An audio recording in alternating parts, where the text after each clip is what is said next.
Drive with Ed Kirkwood on Next Level. All right, well, we're currently facing a serious shortage in Australia, and it's not water. It's another life liquid, sperm. Yep. In the last 5 years or so, a shortage of donors has meant that sperm banks across the country have been severely depleted. Some of them have even resorted to importing sperm from overseas. So if you're a young man, listen up, because you could actually help out here. Speaking to us about the shortage of sperm donors in Australia is Greg Granger of Monash IVF Group. Greg, thanks for joining us. Why is there a shortage of sperm in Australia? Is it the case that young men are becoming too prude? Hi there, Oscar. Firstly, thank you for having me on your show.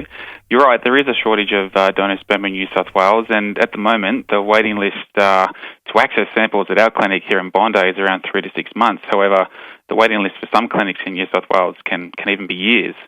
I guess the main reason for the shortage can be seen as twofold. Firstly, there is an increasing demand for donor sperm. Now, this isn't limited to couples who have difficulty conceiving.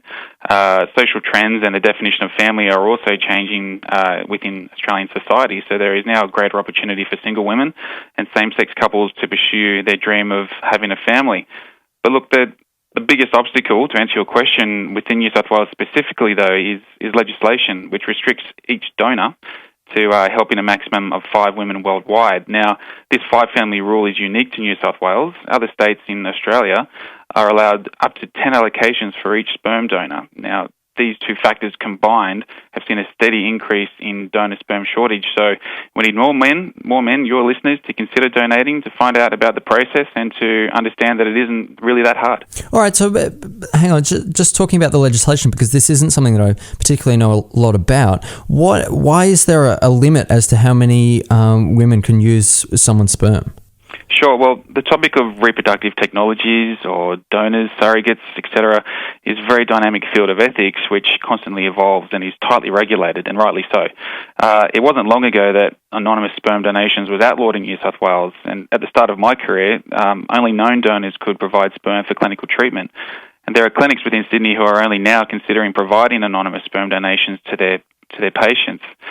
Fundamentally, these regulations are geared predominantly towards the well-being of the unborn child and any future live birth, so each clinic needs to structure their protocols around the governing legislation. Okay, and coming back to the shortage, how desperate, how dire are we getting in this situation? Well, again, it comes down to, I guess, the local trends within clinics. Some couples are waiting 3 to 6 months, depending on which clinic they report to, and others can needed to wait even longer. Different people have different preferences when it comes to choosing a donor, and in most cases, people will choose a donor who mostly resembles themselves. So family or sibling resemblance is important to most couples that I work with, as is their cultural background and heritage. So people should have the right to make this choice. Others are less fussed with ethnic background and are more interested in education level attained by our donors, or if they have already had children of their own. So what's the consequence? What are the consequences for importing sperm? It seems that, as you've been saying, in some clinics are so dire that they've had to import sperm. What are the sort of implications and consequences for something like that? Sure. Well, we do import sperm from America, but I guess the same rules apply. It needs to be New South Wales compliant, meaning that it must meet our legislative requirements, which rule many samples out. Importing sperm also adds further expense to the recipient or the couple in need of the donation. So we really do rely heavily on local donors, which is why we need more men to consider becoming a donor.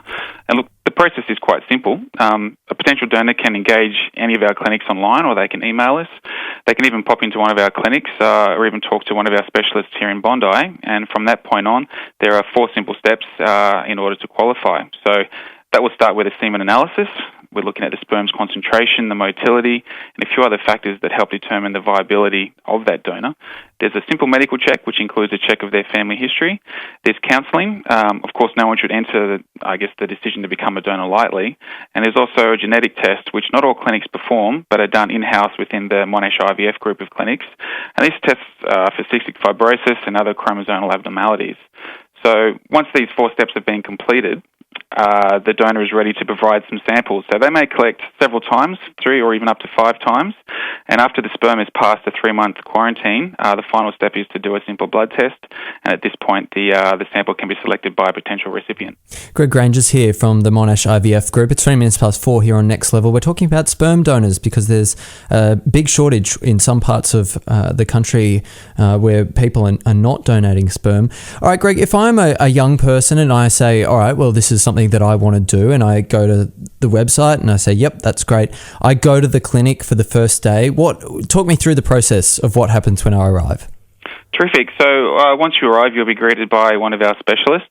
There are some details, obviously necessary paperwork, which needs to be addressed, and then it's simply a matter of progressing through those 4 processes of the semen analysis, the medical checks, and we'll arrange appointments for counselling. Now, it's important to remember that this is a scientific process, so any potential donor that attends our clinic is greeted by doctors and nurses and other healthcare professionals. It's not an awkward or embarrassing process. In fact, there is very little difference between donating sperm compared to donating blood. Blood donations, as we know, help save lives, and a sperm donation has the ability to help create it. Every day, many of us donate blood. IVF is now commonplace in society. However, as the demand and the access to these services increase, we need to ensure that the resources required are at hand. So this is why we're appealing to your listeners and to others in the society to help. Okay. Another hypothetical for you. I'm a young man that is interested in this sort of thing. Why should I donate? What's the benefit to me? Great. Well, our donors are helping fundamentally people who are genuinely in need. Their donation is a life-changing gift for our patients, and it will have a profoundly positive impact on their life. You must remember that the donor's identity is always unknown to the recipient. However, we do have a central donor register in New South Wales, which means that if a child is born from the donation, identifiable information is held on the register about the donor. So the child can make a submission to the register to have that information released, but only once they turn 18. Also, this process costs the donor nothing. At our clinic here in Bondi, we cover all the expenses and we provide the highest level of genetic testing and medical care for the donors. So we offer support and guidance if there is an adverse outcome during the preliminary medical investigations. If we do find any genetic abnormalities or any underlying issues, then we'll be able to help the donor through that process. Donors should also be aware that due to the Human Tissue Act, we're not able to pay for donations, but we do reimburse reasonable expenses. Okay, and lastly, are there any sort of long-term consequences of donating sperm? Or indeed, are there any negative consequences potentially? Am I likely to, if for example, that I don't want to find out where my sperm has gone, is there a likely consequence that could come back a little bit later in my life? What I see in the clinic as an embryologist really doesn't span the scope of any long-term consequences. In terms of access to information, our donors can receive as little or as much information as they like to a certain degree. If they want to have access to their samples, they can remove it from being a donor, or they can seek to identify if there's been any live births or ongoing pregnancies related to their sample. However, that information is also kept, to protect the unborn child as well. As I said, all donors must consider being open to some form of contact, however, in the future.